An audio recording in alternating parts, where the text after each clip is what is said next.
Il y a le personnage historique. En fait, la pièce est faite autour d'un personnage historique, l'écrivain russe Mikhail Bulgakov, mais en même temps, je lis dans le programme, vous dites non, ceci n'est pas une pièce historique. Est-ce que vous pouvez parler un peu plus là-dessus? Est-ce que vous pouvez nous parler un peu plus de Lettres d'amour à Staline? Oui, ce n'est pas une pièce historique parce que c'est une réflexion sur la situation d'un artiste qui était Bulgakov.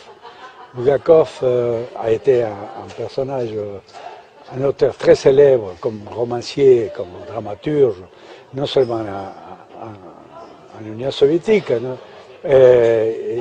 dans toute l'Europe et même dans le monde. Hein.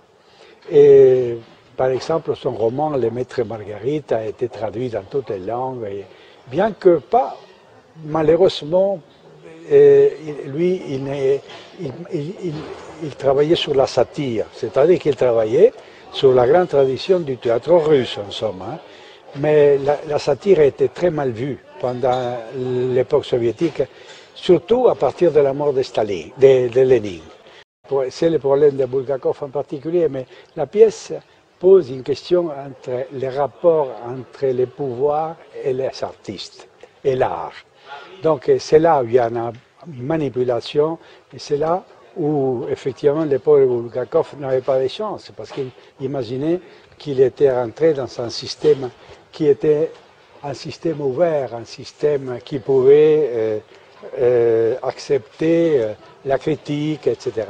Donc les problèmes de fond, c'est ça. Et ces problèmes existent non seulement en Union soviétique aujourd'hui, mais dans des tas de pays.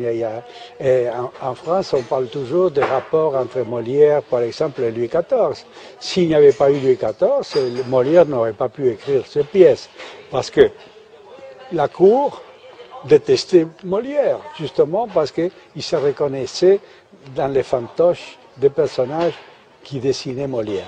Alors, je crois que les rapports entre l'artiste et le pouvoir, c'est un rapport aussi politique.